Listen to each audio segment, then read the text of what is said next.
Okay, good morning. Araw ng Biyernes, schedule for today mga kabro, 200cc conversion. Nagtaragi ating motor ni kabro niya. Poging pogi. Pati yung sidecar. From La Union mga kabro. Bayan ng Baknotan, La Union.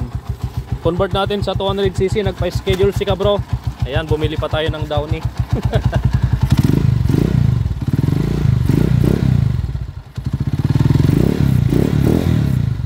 Yan yung andar ng motor ni kabro.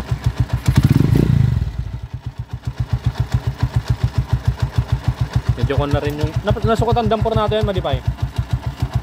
Nasukatan. Sabagay, magitan to amin dito, no, ano pa yung masukatan. Timing gear mo medyo nagaspangan. Oo, nagaspangin timing gear nan.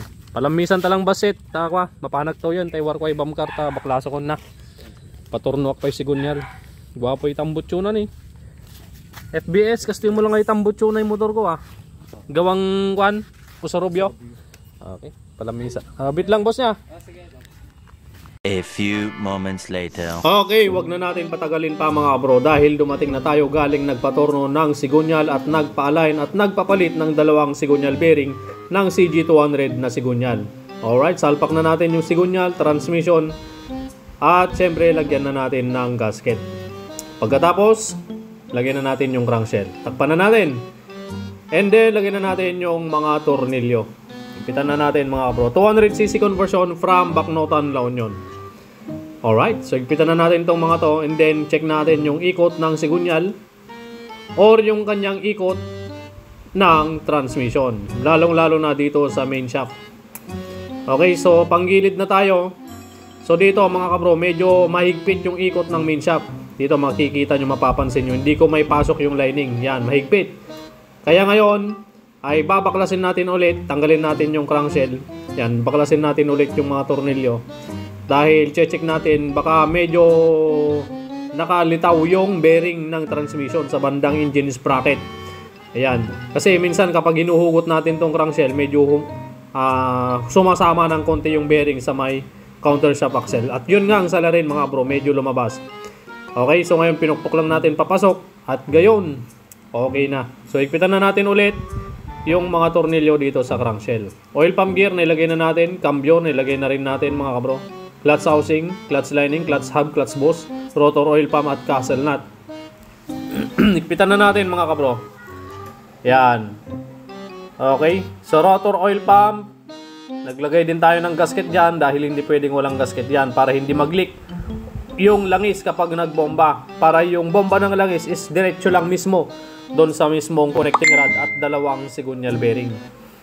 Alright, may kanya-kanyang daanan kasi yung langis mga bro. May papuntang sigunyal, ayan, may papuntang transmission, may papuntang cylinder head, rocker arm, pababa sa may timing gear, at babalik ulit sa pinakailalim at ibobomba ulit ng oil pump gear, ng oil pump papuntang mga daanan ng langis. So circulate lang naman yan mga kabro.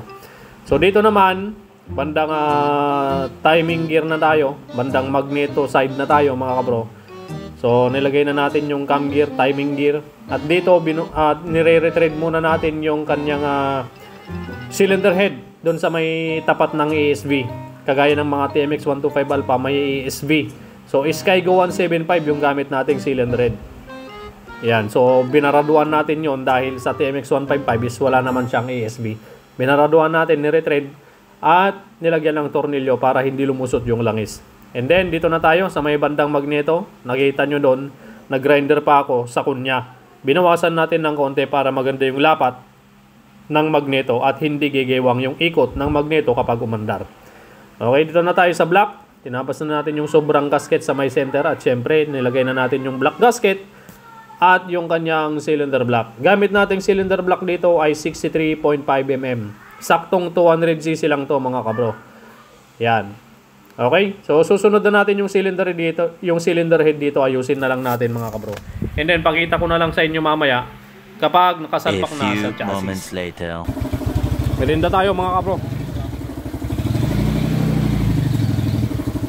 Ito naman yung 200cc conversion natin. Malapit nang matapos. From La Union mga kabro. boss oh. Boss, merinda. Sumik nga tayo, mabutan tayong sa overtime ha. Ayan o, merinda tayo. Ito natin mga kabro. Shoutout kay Ate Lo. Yan, si Don. Okay.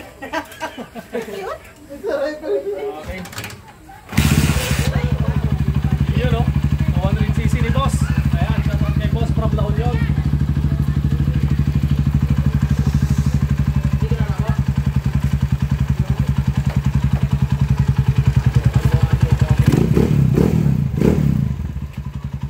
Red.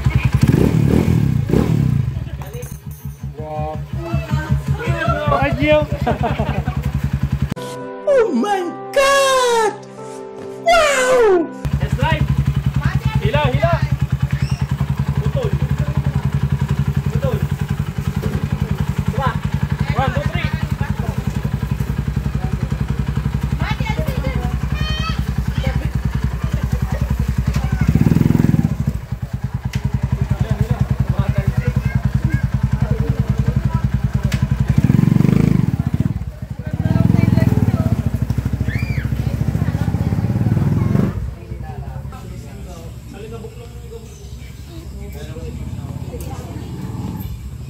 Tino ka ng manok yan, no? Nagbukas ako ng kasi. Tino ka ng manok kasi may pinisilin. Kulay puti, tino ka niya. Tino ka niya yung puti, dugo na malapot. Balinan, boss. Iba rin yung balinan. Balikan ko lang alam mo, transmission lang ako. Yung may na-premiera, magdamo lang tama.